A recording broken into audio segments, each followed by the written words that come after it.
नमस्कार मित्रों, आप सभी का लॉजिकल सनातन ज्ञान चैनल में स्वागत है। इस चैनल में हम प्रयास करते हैं कि हम भारतीय सनातन को लॉजिक के माध्यम से समझाने का प्रयास करें। आज हम चर्चा करते हैं, एक मित्र ने फ़ोन किया था और उसने भगवत गीता के विषय में बहुत ही सही प्रश्न किया, क्योंकि उसने जो प्रश्न किया था वो मैं संत कृपालु महाराज के प्रवचनों में भी सुन चुका हूँ। भक्ति रस पर काफ़ी अच्छे प्रवचन देते थे, राधे राधे करके। अब पता नहीं है कि नहीं, मुझे मालूम नहीं, लेकिन मैं सुनता था प्रवचन, पहले मैं बहुत सुनता था। तो प्रश्न मित्र का जो था वो ये था कि जब भगवान श्री कृष्ण ने योगी के लक्षण बताए और उसको पतंजलि महाराज ने भी अपना जो द्वितीय श्लोक बोला, चित्त में वृत्ति का निरोध ही योग है, यानी कोई भी कर्म करते समय मन में कोई तरंग ना हो, ये योगी के लक्षण हैं। भगवान श्री कृष्ण ने बोला, कर्मेषु कौशलम, जो अपने कार्य को कुशलता पूर्वक बिना उसमें लिप्त हुए, बिना फल की इच्छा किए हुए अंजाम देता है, वो योगी, योगी के लक्षण है ये। इसके अलावा कोई भी कार्य करते हुए जिसकी बुद्धि स्थिर रहती है, समर्थ का भावना रहता है और स्थितप्रज्ञ रहता है, वो भी ये योगी के लक्षण है। मतलब ये सारांश में तो उसका प्रश्न जो था वो बहुत लॉजिकल प्रश्न था। मैं मित्र को साधुवाद देता हूँ। उसने कहा कि जो ये आईसिस के जो आतंकवादी हैं,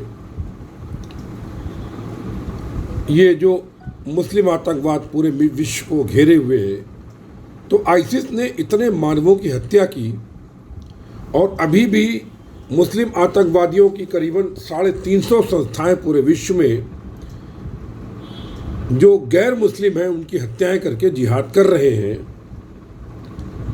इसमें जब ये हत्या करते हैं तो वो अल्लाह अकबर करते हैं, और दूसरी बात, हत्या करते समय उनके मन में कोई दया की भावना या ऊंच नीच की भावना नहीं आती है। यानी एक तरीके से पतंजलि के चित्त में वृत्ति का निरोध उनके नहीं आता है। वो बस केवल जो उनकी कुरान पुस्तक में लिखा हुआ है या तमाम जगह जो भी दिया गया हो कि जिहाद के मतलब गैर मुस्लिम को मारना, उसको वो अंजाम देते हैं बिना किसी भावना के, और अल्लाह को समर्पित होकर अगर देते हैं तो इसका मतलब ये हुआ भगवत गीता के हिसाब से वे योगी हुए। और यदि वो योगी हुए तो इसका मतलब ये हुआ कि उनको सद्गति प्राप्त होगी। और इस तरह का कुछ प्रवचन कृपालु महाराज ने भी काफ़ी पहले दिया था, मुझे याद पड़ता है। यहाँ पर मैं ये बात बिल्कुल सही लॉजिकल करी उसने कि वो सारे लक्षण जो योगी होने के पतंजलि महाराज ने या इन्होंने बताया भगवान श्री कृष्ण ने, वो एक कुछ श्लोकों से मिलते हैं और एक अज्ञानी व्यक्ति उनको योगी करार देता है। मैं कृपालु महाराज के ऊपर कोई टिप्पणी करना नहीं चाहता हूँ, उनके ज्ञान पर भी या उनकी वाणी पर संदेह नहीं करता हूँ, क्योंकि वो बहुत श्लोक उनको याद थे, तमाम उदाहरण देकर के बात करते थे वो। लेकिन हो सकता है माया के अधीन होकर उनके भगवत गीता के वो पूरा समझ ना पाए हों शायद, इसलिए उन्होंने इनको योगी बनाकर बात कर दी। यहाँ पर मैं अपनी बात रखना चाहता हूँ आपके सामने, बिल्कुल कोर्ट की तरीके से बात कर रहा हूँ। आप जज हैं, मैं तर्क दे रहा हूँ। मेरे विचार से यदि आप भगवत गीता का एक श्लोक पढ़ते हैं तो आप भ्रमित हो सकते हैं। दूसरी बात, भगवत गीता का ज्ञान गुरु कृपा से, प्रभु कृपा से अंदर से प्रकट होता है।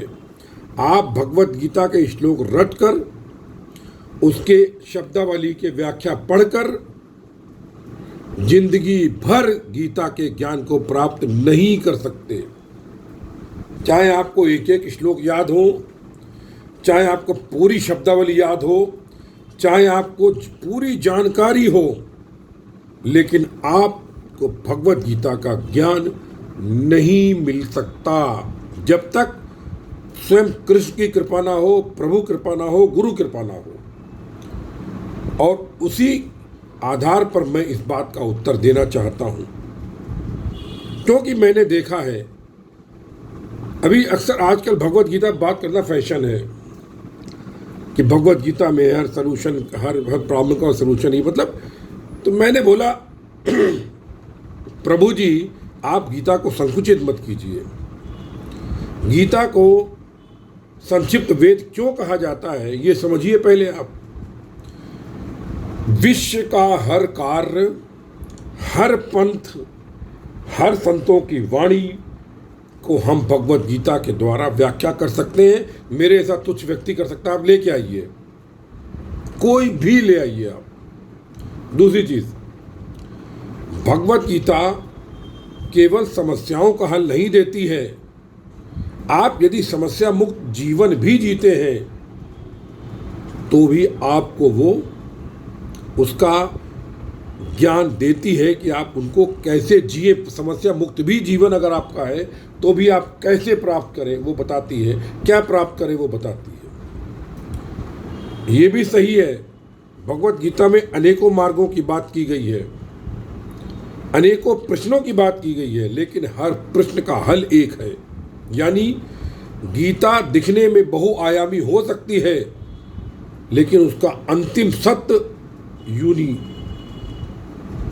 मतलब एक ही है। दुनिया की कोई पुस्तक भगवत गीता का मुकाबला नहीं कर सकती। चलिए बात करता हूं, ये जो उन्होंने प्रश्न किया था उसका उत्तर क्या होगा। मित्रों, भगवत गीता को आप एक श्लोक से नहीं समझ सकते हैं। भगवत गीता का पूरा विजुअलाइजेशन और कॉन्सेप्ट जब तक में क्लियर नहीं होगा आप कुछ भी बकवास करते रहेंगे। अब उसके मैं विपरीत बताता हूं। भगवत गीता में भगवान श्री कृष्ण ने क्या कहा है, हे अर्जुन, जो कर्म समाज के विपरीत होता है वो तेरे अनुकूल कैसे हो सकता है। मिल गया उत्तर।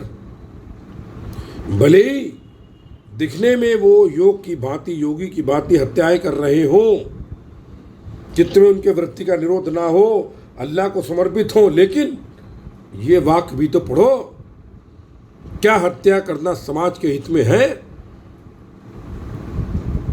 नहीं है। कितना दुख और विषाद पैदा होता है, तो कहां से समाज के हित में हो गया ये। दूसरी बात सुनो, भगवत गीता कभी भी हिंसा को बढ़ावा नहीं देती है। व्यर्थ में किसी को मारना इसको नहीं कहती है वो। हे अर्जुन, यदि तुम उनको नहीं मारोगे तो क्या वे तुमको नहीं मारेंगे? बचाव में हिंसा करने की बात करती है, धर्म के लिए हिंसा की बात करती है, धर्म की रक्षा के लिए बात करती है। और जिहाद धर्म नहीं है, क्योंकि धर्म में, मजहब में और रिलीजन में अंतर है, और ये मूर्ख जिहाद का अर्थ समझते ही नहीं है। जिहाद का अर्थ होता है उस अल्लाह के लिए अपना सभी कुछ, माया, मोह, ममता सब कुछ कुर्बान कर दो, सिर्फ एक अल्लाह के हो जाओ। ये तो सनातन का सार है। लेकिन उसका इंटरप्रिटेशन जो किया गया लोगों ने हदीस में, और जो तमाम लोगों ने वो गलत बताया, क्योंकि वो मूर्ख थे, उन्होंने अपने मतलब की बात लिख दी। इसके अर्थ ये होते हैं। दूसरी चीज सुनिए, पतंजलि महाराज जो अष्टांग योग की बात करी है उसमें क्या कहा उन्होंने, अष्ट अंग, यानी पहला अंग क्या, यम। यम का मतलब क्या है, आप समाज के प्रति क्या दायित्व करें। वहां पर पहला क्या अंग है, समाज, नियम आपके प्रति आपके क्या कर्तव्य हैं, तब आप आते हैं। और उसमें भी जो उपांग है, उसमें सबसे पहले क्या लिखा? अहिंसा। सनातन का मूल आधार अहिंसा है। लेकिन अहिंसा का मतलब ये नहीं होता युद्ध भूमि में आप हथियार डाल के बैठ जाए अहिंसा करें। ये अहिंसा नहीं, ये मूर्खता है। ये अहिंसा के अर्थ समझिए जो भगवान श्री कृष्ण ने भगवत गीता में स्पष्ट समझाए हैं। ये क्योंकि यदि तुम उनको नहीं मारोगे वे तुमको मार देंगे। और क्या तुम्हारे मारने से या तुम्हारे ना मारने से वो नहीं मरेंगे? क्या तुम अहिंसा दिखा करके युद्ध भूमि से भाग जाओगे, कायर नहीं कहलाओगे? क्या तुम्हारी संतानें गर्व से कह सकेंगी मेरा बाप कायर था? ये समझाइए, सार समझाया है उन्होंने। युद्ध का धर्म क्या है? युद्ध में अहिंसा, हिंसा करना ही है, लेकिन नीति के हिसाब से, नीति के अनुसार। और अगर दुश्मन नीति पर नहीं चल रहा है तो उसको तुम्हें अनीति से मारने का पूरा अधिकार है। पृथ्वीराज चौहान ने 18 बार मोहम्मद गोरी को छोड़ा। 19वीं बार जब मोहम्मद गोरी जीत गया तो पृथ्वी चौहान का क्या हाल किया? कलयुग में तुम सतयुग के गुण ला करके युद्ध नहीं जीत सकते। इसलिए भगवत गीता द्वापर युग, त्रेता युग में द्वापर युग में लिखी गई, जब कलयुग आने में 35 साल बाकी थे। अब समझे आप? इसलिए उन्होंने गुणों की भी बात करी, तमोगुण, रजोगुण, सत्वगुण, इनको भी विधिवत समझाया है।